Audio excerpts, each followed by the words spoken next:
Saludos, bienvenidos a Cada Día con Jesús Nova. Hoy, como todos los martes, para hablar sobre salud mental, sobre salud en general, en favor de la familia dominicana y de todos y todas quienes nos ven desde cualquier parte del planeta a través de la internet. Hoy vamos a conversar sobre una temática que a veces suele ser un tanto polémica. Quiero hablarles de un tema que toca nuestras casas, nuestras escuelas, nuestras calles, nuestros tribunales también, por qué no decirlo, nuestras cárceles incluso, y también, por supuesto, nuestras oficinas, nuestros consultorios. Quiero hablarles del comportamiento social problemático. Es decir, quiero que hablemos sobre la agresividad, la impulsividad, la conducta desafiante, la transgresión de las normas, tema que es vigente constantemente, la violencia interpersonal, la violencia en las calles, la dificultad para convivir que hemos mostrado los seres humanos. Y cómo esos patrones muchas veces terminamos etiquetándolos rápidamente como problemas que parecieran sencillos o que tiene que ver con la falta de valores o problemas de tipo moral o educativo, ¿verdad? Lo atribuimos a la maldad, lo atribuimos a la rebeldía, incluso hasta la delincuencia. Y hoy quiero que planteemos una idea provocadora desde el punto de vista de que le demos la vuelta a estas argumentaciones, porque no todo comportamiento problemático nace de una mala intención, a veces nace de un problema de desregulación, de mala regulación de las funciones de nuestro sistema nervioso central. Y esto obviamente cambia la conversación, porque cuando decimos que una persona se porta mal, generalmente estamos describiendo lo que vemos. ¿Mm? Pero desde el punto de vista clínico, nos obliga a pensar y a preguntarnos por lo que no vemos, por aquellos aspectos que no necesariamente son visibles. Por ejemplo, ¿qué pasa en el cerebro de una persona que no logra detenerse, que no logra inhibirse? ¿Qué pasa con un niño o una niña que agrede antes de pensar? ¿Qué pasa en un adolescente que no anticipa consecuencias? ¿Qué pasa con un adulto o una adulta que repite conductas destructivas aún sabiendo que terminará perdiendo vínculos, oportunidades e incluso, en algunos casos, hasta la libertad? ¿Qué pasa dentro de estas personas? ¿Qué no vemos de estas personas? Y quiero que hoy hablemos un poco sobre eso. No para justificar la violencia, ojo, no para quitar responsabilidades tampoco, no para decir tampoco que todo se explica desde el cerebro, pero sí para afirmar algo que es mucho más serio. Cuando no comprendemos el origen de una conducta, terminamos castigando síntomas, sin intervenir en las causas. Y una sociedad que solo castiga síntomas puede producir obediencia temporal, pero rara vez va a producir transformaciones profundas en los ciudadanos y obviamente en la manera de convivir entre estos ciudadanos. Por eso esta conversación la vamos a organizar hoy en tres grandes bloques. Primero, vamos a dejar de mirar la conducta como un simple problema moral. En segundo lugar, entraremos al cerebro ejecutivo, el sistema que permite pensar antes de actuar. Y en tercer lugar, veremos qué debe cambiar en la familia, la escuela, la clínica y la justicia al, al momento que queramos prevenir en vez de solo solucionar. Es decir, vamos a poder transcurrir alrededor de estos tres bloques para desmenuzar lo más posible en nuestro programa de hoy esta importante temática. Entonces, de inmediato pasemos a nuestro primer bloque, porque lo que queremos posicionar como tema acá es que no es solo un tema de mala conducta, entre comillas. Eso nos conlleva a un gran peligro, que es moralizar lo que no hemos entendido todavía, o por lo menos lo que no hemos evaluado suficientemente. A veces llamamos mala conducta a lo que en realidad es una dificultad no evaluada de regulación, o un problema que tiene que ver con el aprendizaje, o un trauma, o un problema que ha tenido esta persona en el neurodesarrollo. Por tanto, quiero empezar con una escena sencilla. Un niño empuja a otro en la escuela, la maestra lo corrige, el niño responde con ira, con rabia, suspenden al niño, el niño llega a la casa, lo castigan en la casa, al otro día vuelve a la escuela y otra vez ocurre lo mismo. Vuelve y empuja, vuelve y lo castigan, vuelve y lo mandan a su casa, en su casa lo regañan, lo reprenden, al día siguiente vuelve a la escuela y pasa otra vez lo mismo. Entonces la pregunta es, ¿por qué este niño no aprende? ¿Qué está pasando con este niño? Pero, desde el punto de vista clínico, la pregunta debería ser, ¿qué tipo de aprendizaje estamos esperando de un cerebro que quizás no tiene todavía las herramientas para inhibirse, para esperar, para organizarse, para verbalizar adecuadamente, para anticipar las consecuencias y para reparar el daño que sus conductas producen? Y entonces pensamos que aquí hay un punto clave, que aquí está el punto fundamental de esta discusión. El comportamiento social problemático no aparece en el vacío, no se da porque sí, simplemente porque esta persona es mala o porque no le da la gana o porque no quiere. Es poco probable que, teniendo en cuenta las consecuencias que suelen tener estos comportamientos sociales problemáticos, alguien quiera simplemente hacerlo porque le gusta, porque quiere hacerlo. Debemos tratar de entender que algo está pasando en esta persona, que a pesar de que las consecuencias no son agradables, no son positivas, no son deseables, sin embargo, sigue cometiendo el mismo comportamiento una y otra vez. Entonces, este comportamiento suele aparecer en una persona en concreto, que tiene una historia particular, que tiene un cerebro en desarrollo, que tiene una familia particular, con una escuela particular y con una biografía emocional y un contexto sociocultural propio.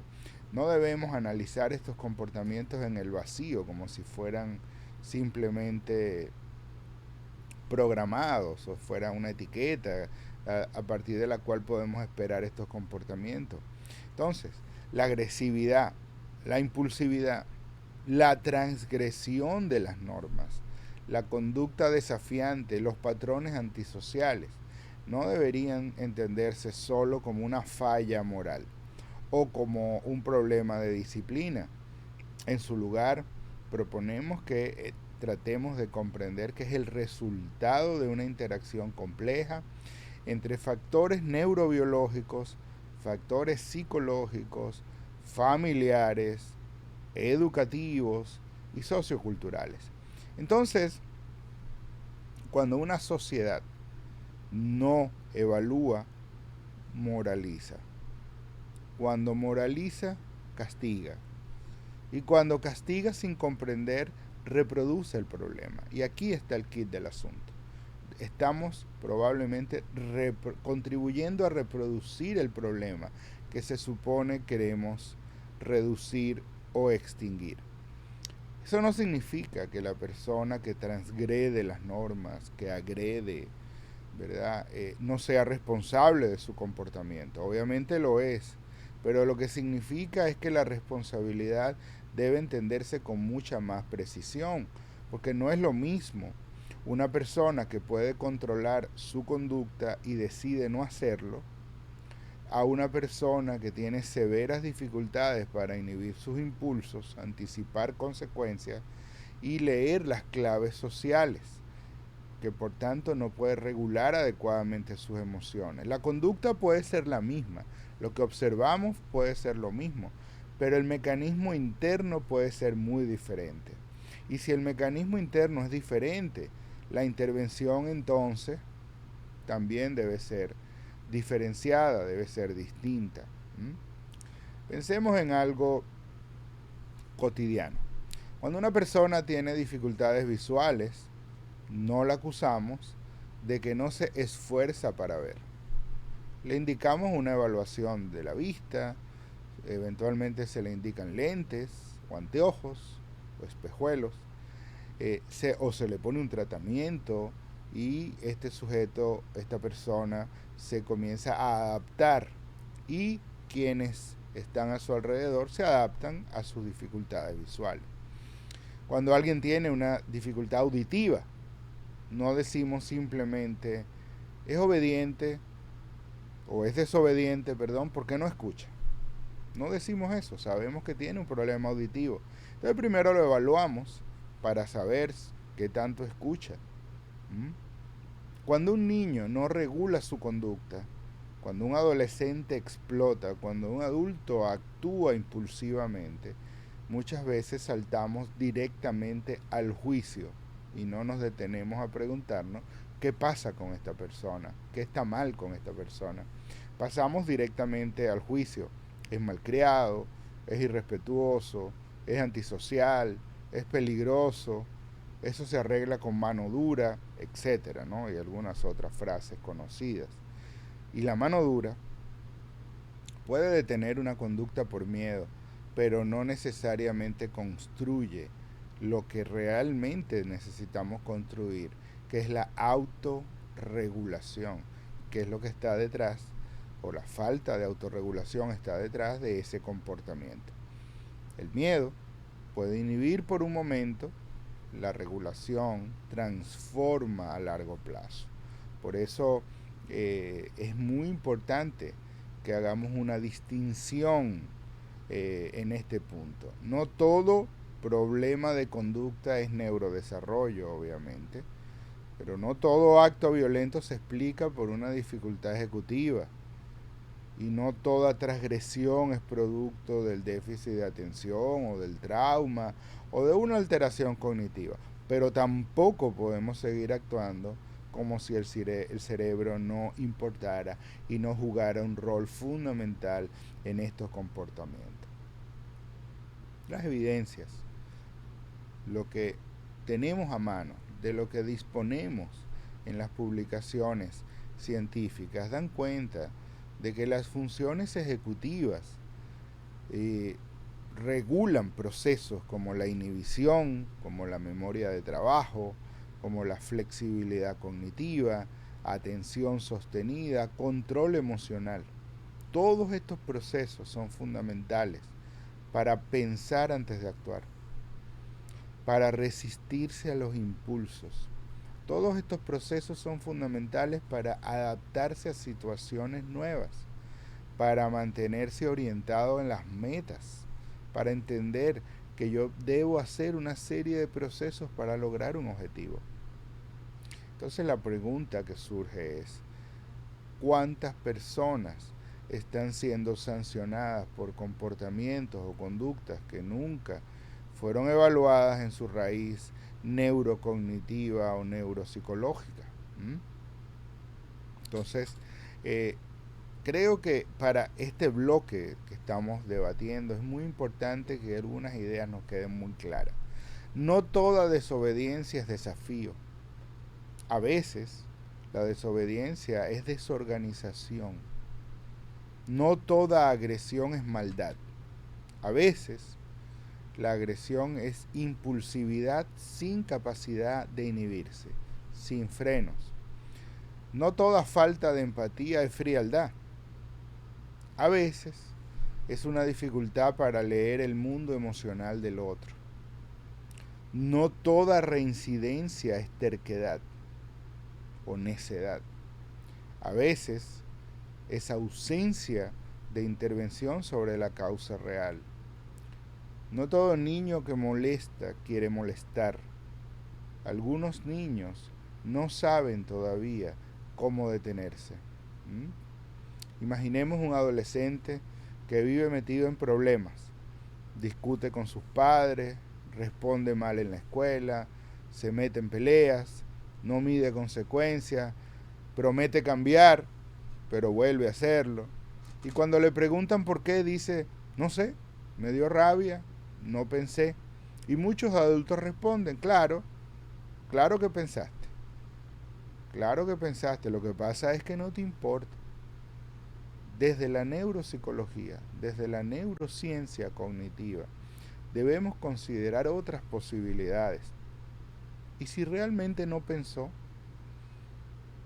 ¿Y si su sistema de freno es débil? ¿Y si su capacidad de anticipar las consecuencias está todavía inmadura y por tanto no funciona? ¿Y si su lenguaje emocional es tan pobre que solo puede expresar frustración a través del cuerpo? ¿Y si su historia de trauma le enseñó que antes de confiar hay que atacar? ¿Y si su cerebro interpreta amenaza donde otros ven desacuerdos?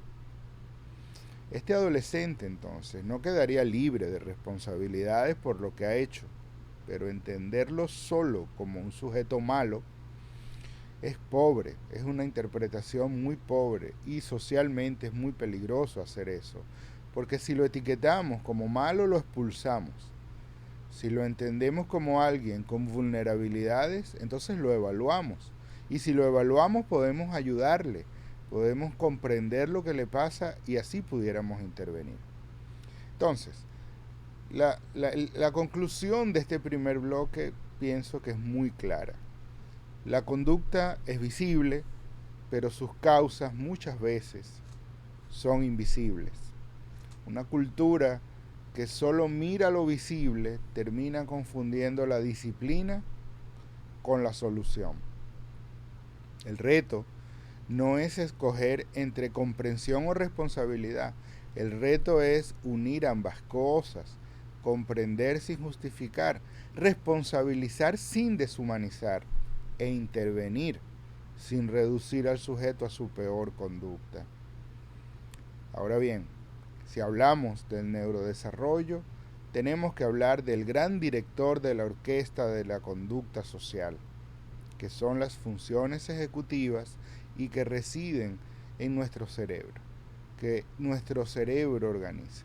Y por eso, en nuestro segundo bloque, luego de nuestra primera pausa comercial, vamos a hablar sobre ese cerebro ejecutivo, el freno, la brújula, ese cerebro que nos ayuda a comportarnos mejor. Volvemos en breve. Cada día con Jesús no va, donde Dios es el norte, cada día con Jesús no va.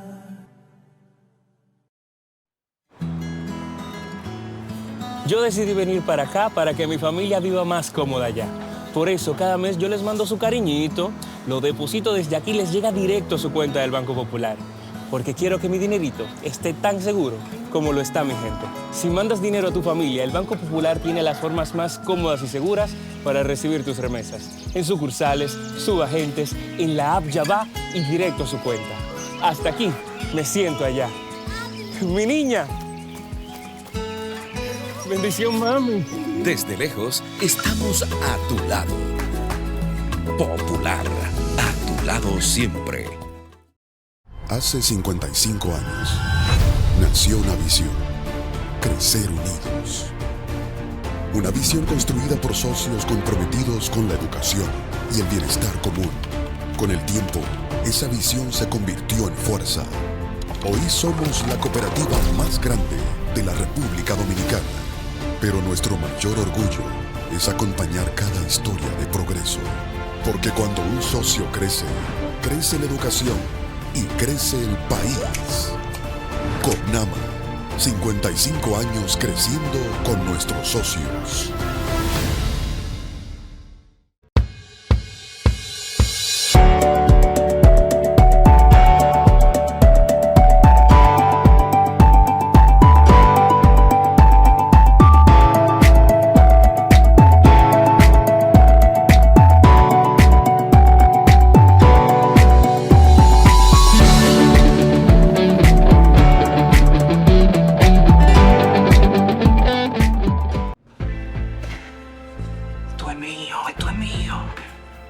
Claro que yo puedo. En mi proyecto somos curiosos, valiente, luchador y soñador. Hay que soñar en grande. Y yo sueño con lo más grande. Si hablamos de honestidad, vayan y pregunten. porque yo soy honesta de verdad. Nunca dejo de pensar en lo demás. Así soy yo. Así soy. Porque yo soy de aquí. De aquí. Y por eso, Yo soy invencible. Cuando los dominicanos creemos en nosotros mismos, somos invencibles. Lo sabemos porque somos Banreservas, el banco de todos los dominicanos. Cada día con Jesús no va para toda la familia. Estamos de vuelta acá en Cada Día con Jesús Nova y hemos estado abriendo esta temática de la conducta social problemática, de la conducta agresiva, de la conducta desregulada, precisamente para quitar el velo de moral, vamos a decirlo así, con el cual suele cubrirse este tipo de comportamiento y que por tanto no nos permite comprender, entender y ayudar a solucionar. En nuestro segundo bloque vamos a hablar precisamente del cerebro ejecutivo, de las funciones ejecutivas, de ese director de la orquesta de la conducta social, que son las funciones ejecutivas, o alguna de ellas vamos a comentar acá, por razones de tiempo, quizás algunas de las más pertinentes para el tema, pero que definitivamente están vinculadas con nuestro desarrollo desde muy pequeños, incluso desde el embarazo, desde la gestación. La convivencia social, entonces, depende de funciones cerebrales que muchas personas nunca han desarrollado plenamente o nunca han tenido la oportunidad de fortalecer a lo largo de su desarrollo. Cuando una persona convive adecuadamente, no es porque tiene valores nada más, es que estos valores residen en áreas de su cerebro que han de desarrollarse adecuadamente. Los valores, por supuesto, importan. La educación importa, la familia importa, la cultura importa, la espiritualidad, la comunidad y las normas importan. Pero todo eso tiene sentido cuando un cerebro está apto para incorporar esas normas, esa cultura, esas reglas, esos valores, esa educación. Pero hay algo más básico.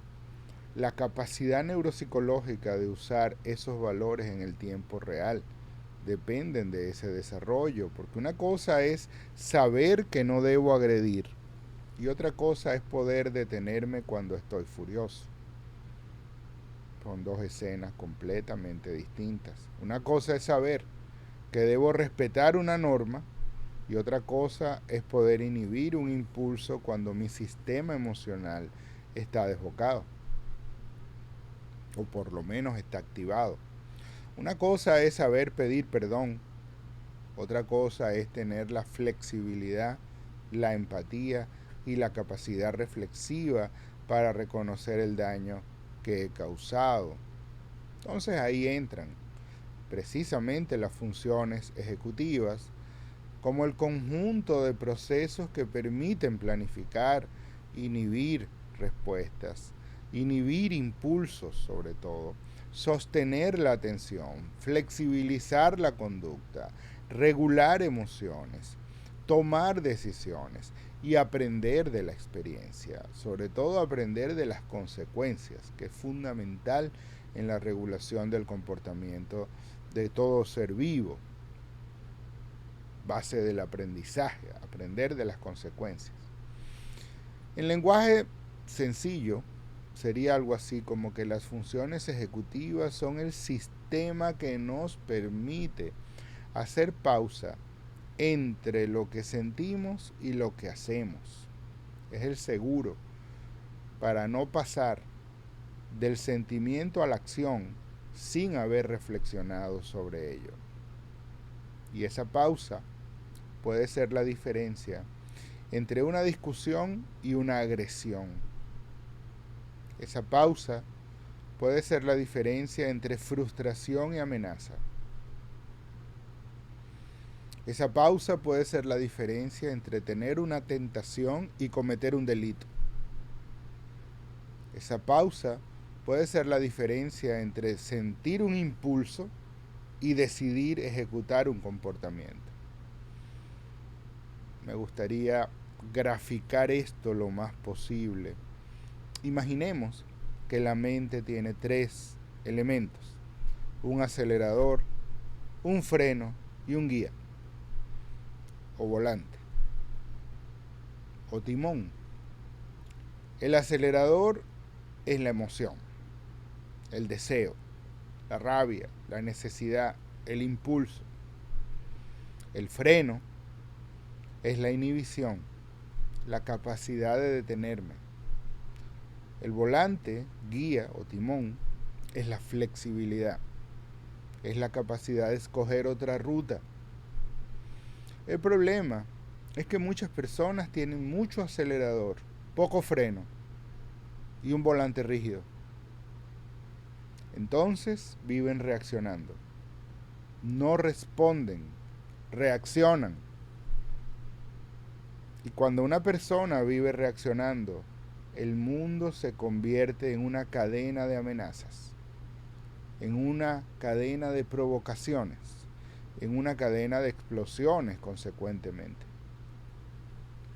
Entonces, la inhibición, ese freno, es la capacidad de decir, esto no tengo que hacerlo. Esto no tengo por qué hacer esto. Estoy furioso, tengo rabia, estoy molesto, pero no tengo que agredir, no tengo que golpear. Me provocaron, pero no tengo que destruir. Mi reacción no tiene que ser agresiva. Quiero responder a eso, pero puedo esperar. No tengo que hacerlo inmediatamente. Cuando no se tiene inhibición, la emoción toma control del cuerpo. Es decir, estamos hablando de la capacidad de tener en mente información relevante mientras actuamos. Y a esto le vamos a llamar memoria de trabajo. Otra función ejecutiva, la memoria de trabajo. Por ejemplo, si hago esto, puedo perder mi empleo. La memoria de trabajo me permite tener esta información cargada en mi sistema para analizar las consecuencias de lo que puedo hacer o no puedo hacer. Si respondo así, puedo dañar a mi hijo. Si me voy con esta persona, puedo meterme en problemas. Si consumo, si robo, si golpeo, si amenazo, habrá consecuencias. Cuando la memoria de trabajo falla, la consecuencia futura pierde fuerza frente al impulso presente. Por eso es tan importante valorar si este cerebro tiene una memoria de trabajo funcional que le está permitiendo pensar en alternativas a su comportamiento antes de ejecutarlo. Claro, ese antes de ejecutarlo depende también de la otra función ejecutiva que mencionamos antes, que es la inhibición. Una tercera función es la flexibilidad cognitiva, es decir, la capacidad de poder pensar. Tal vez hay otra manera de interpretar esto, tal vez no me están atacando, tal vez puedo negociar, tal vez puedo retirarme, tal vez puedo pedir ayuda y eso no me hace menos que nadie, ni más débil. Pero sin flexibilidad cognitiva la persona queda atrapada en una sola lectura del mundo. Y cuando alguien interpreta todo como una amenaza, responde como si estuviera en guerra. Solamente reacciona ante supuestas agresiones que solo están en la lectura de su mente, que no es capaz de buscar lecturas alternativas de lo que está ocurriendo. Desde el punto de vista científico se han encontrado asociaciones entre el comportamiento antisocial y el menor desempeño en tareas de funcionamiento ejecutivo, como las que hemos mencionado. Aunque estas relaciones deben interpretarse con cuidado, porque también intervienen comorbilidades psiquiátricas, traumas, consumo de sustancias y por supuesto los temas del ambiente, del entorno, de la crianza, de la familia, etc. Pero esto es exactamente lo que queremos transmitir. Es que el cerebro no actúa solo, pero también importa mirarlo en su actuación. No somos únicamente biología, pero tampoco somos únicamente crianza o ambiente, pero tampoco somos únicamente fuerza de voluntad. Somos una interacción dinámica entre todas esas cosas. Por eso, decir es el cerebro sería reduccionista, pero decir es solo falta de disciplina también sería reduccionista. Nos queda un tercer bloque. Y antes de esto me gustaría hablar un poco sobre el famoso trastorno de déficit de atención y todo esto, que suele darse como una explicación para hablar sobre problemas de comportamiento. Pero esto lo vamos a hacer al volver de nuestra segunda pausa comercial. Vamos a hablar un poco sobre el aprendizaje, el trauma, el déficit atencional y hasta dónde estas condiciones pueden estar detrás de un comportamiento agresivo o violento. Volvemos en breve. Cada día con Jesús no va, donde Dios es el norte, cada día con Jesús no va.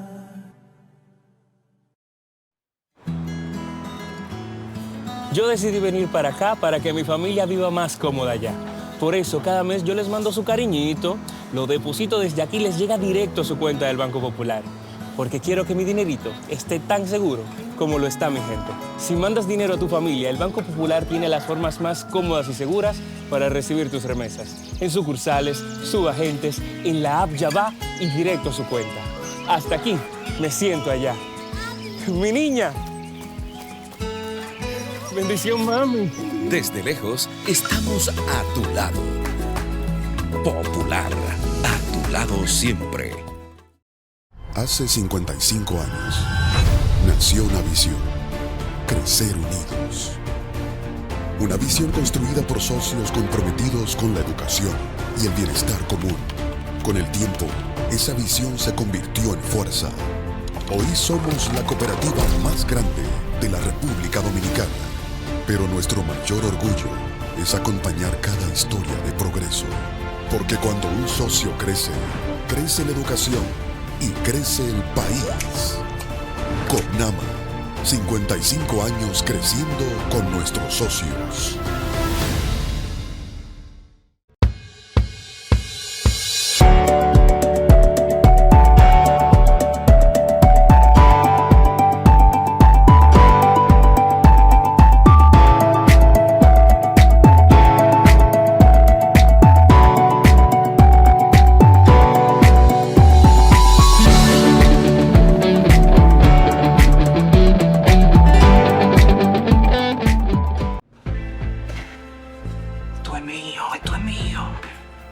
Claro que yo puedo. En mi proyecto somos curiosos, Valiente, luchador.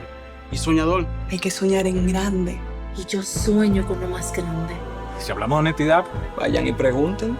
porque yo soy honesta de verdad. nunca dejo de pensar en lo demás. Así soy yo, Así soy. Porque yo soy de aquí. De aquí. y por eso Yo soy invencible. Cuando los dominicanos creemos en nosotros mismos, somos invencibles. Lo sabemos porque somos Banreservas, el banco de todos los dominicanos. Cada día con Jesús no va, para toda la familia. Estamos de vuelta en nuestro tramo final del programa de hoy, donde hemos estado hablando sobre cómo entender la conducta transgresora, la conducta violenta, pero no desde las explicaciones simplistas o reduccionistas, sino tratando de entender esto desde una perspectiva abarcadora, que no solo incluye lo cultural, no solo incluye lo educativo, sino que también incluye los aspectos biológicos y el entendimiento de cómo estas interacciones pueden generar o estar detrás de comportamientos violentos, y muy particularmente hemos estado hablando de las funciones ejecutivas, la inhibición, la flexibilidad cognitiva y la memoria de trabajo. En nuestro bloque anterior ampliamos bastante sobre esto, y una de las cosas que se deriva de esto es el entender, por ejemplo, cómo trastornos específicos del aprendizaje o incluso trastornos del lenguaje o discapacidades intelectuales leves, trastornos del espectro autista, dificultades adaptativas, trastornos de comportamiento, el déficit de atención con hiperactividad y cuadros asociados a estas dificultades pueden estar también en relación con comportamientos disfuncionales. Pensemos en el trastorno por déficit de atención con hiperactividad. No se trata simplemente de una persona que es inquieta, o de un niño o una niña que es inquieta. No es solamente moverse mucho, pero mucho menos. Tiene que ver con la falta de crianza.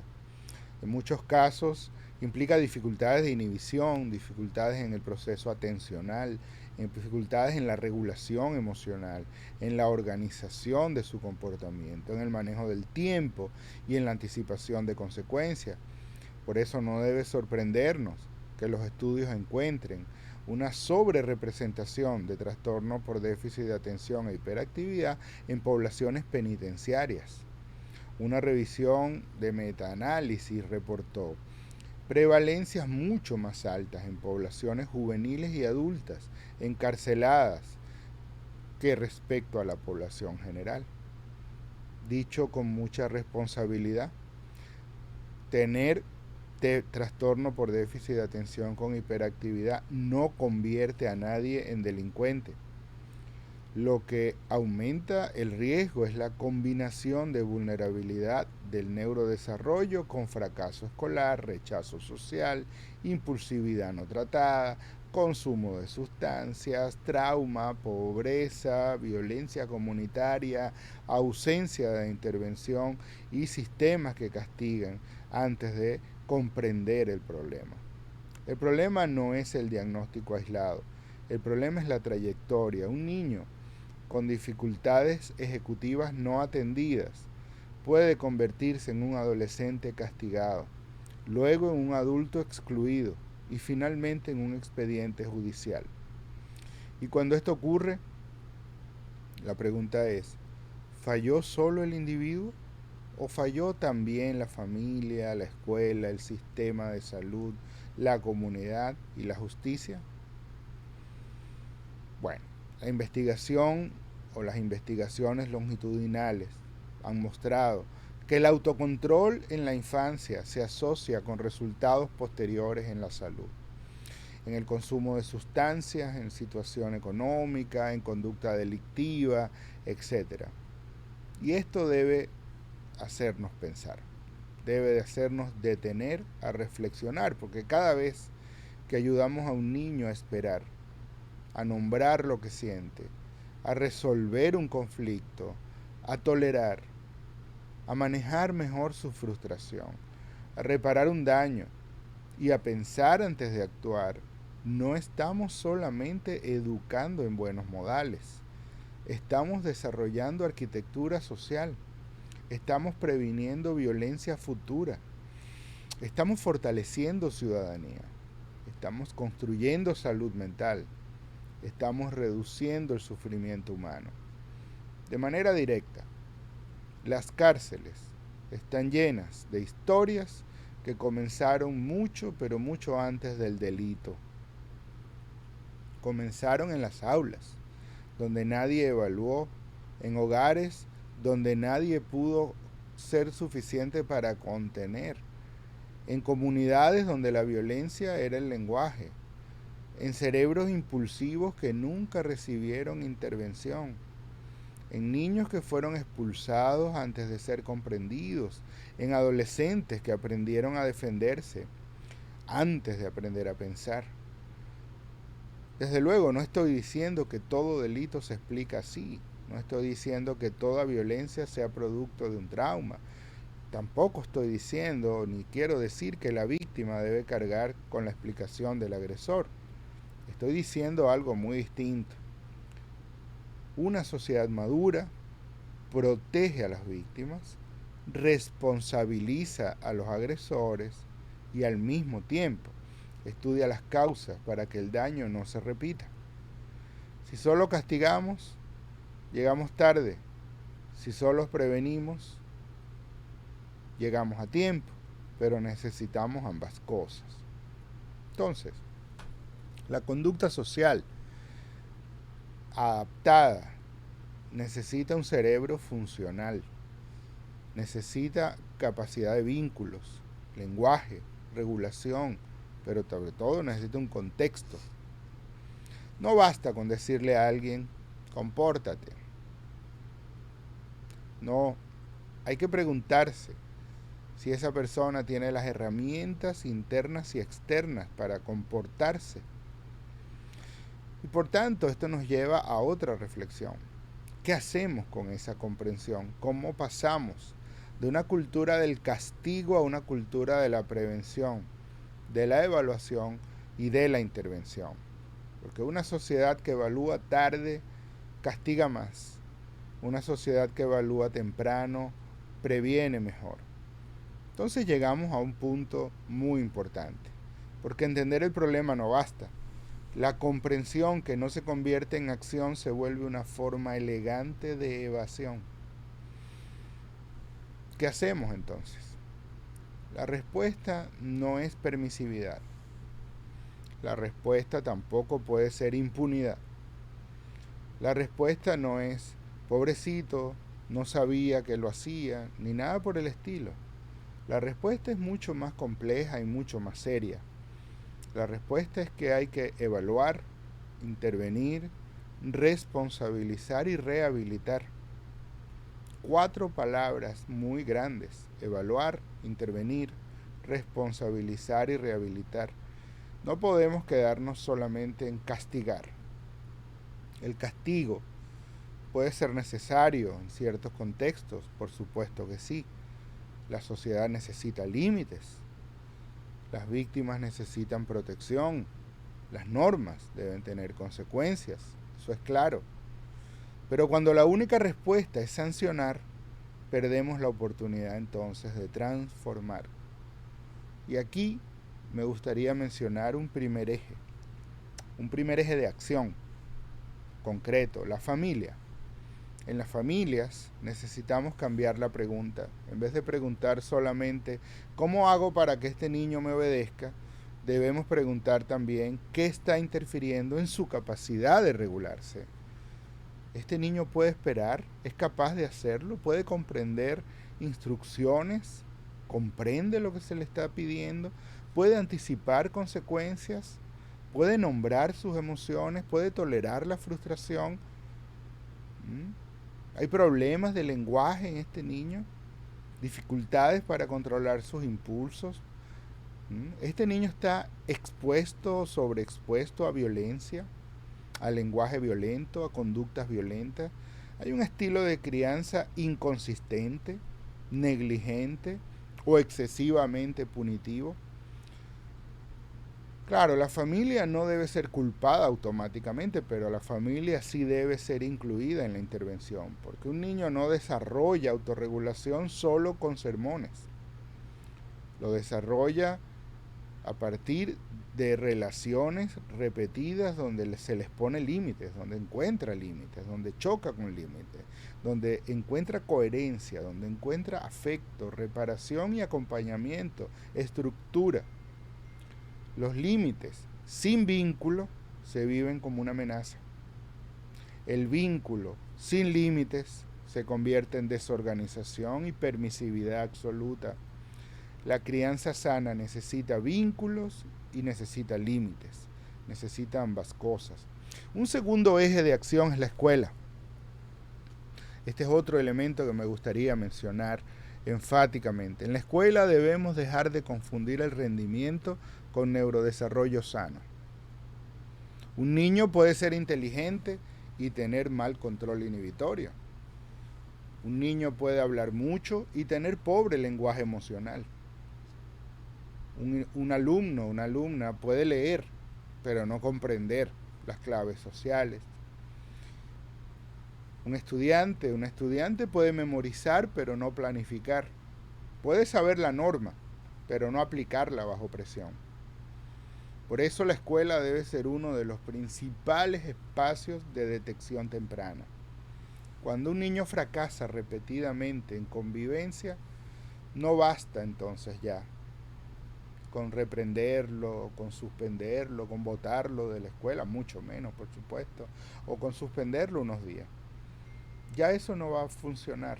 Hay que preguntarse ahora, ¿ese niño ha sido evaluado neurocognitivamente en sus funciones ejecutivas? ¿Tiene una evaluación del lenguaje? ¿Tiene una evaluación del aprendizaje? Tenemos su historia de vida, hemos identificado traumas, problemas de sueño. Este niño tiene un trastorno que le impide regular sus impulsos. ¿Tiene dificultades sensoriales? ¿O tiene un entorno familiar desbordado e incapaz de contenerlo? Incapaz de proveerle estructura, porque cada suspensión puede sacar al niño del aula, pero no necesariamente saca el problema del niño. La suspensión no va a llevar a que ese niño se autorregule mejor. Expulsar a un niño puede resolver el problema de la institución por una semana, por unos días, pero puede agravar el problema de la sociedad por años. Y seguimos en esa práctica, y eso es terrible. Un tercer eje que me gustaría mencionar en lo que nos resta de tiempo es la clínica. Desde la clínica necesitamos evaluaciones más integrales. No basta con preguntar qué hizo. Hay que preguntar desde cuándo, en qué contextos, qué lo activa, qué ocurre después, qué historia de desarrollo tiene, cómo está su lenguaje, cómo está su proceso atencional, su control inhibitorio, cómo interpreta las intenciones de los demás, lo que llamamos la teoría de la mente. Puede reparar, puede sentir culpa, puede aprender de la experiencia, hay traumas, hay consumo, hay comorbilidades psiquiátricas. Este tipo de evaluación permite diferenciar al menos 3 cosas. Primero, la conducta observable. Segundo, la vulnerabilidad neuropsicológica. Y tercero, el nivel de responsabilidad y la capacidad de cambio que tiene esta persona.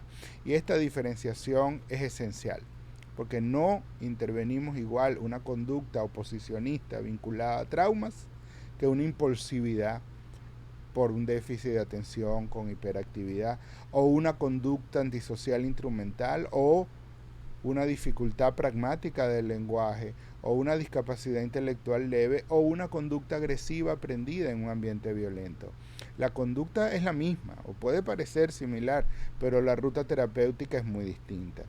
Finalmente, en lo que nos resta de tiempo, el cuarto eje de acción, la justicia y el sistema penitenciario. En contextos judiciales, penitenciarios, esta mirada es sencillamente urgente.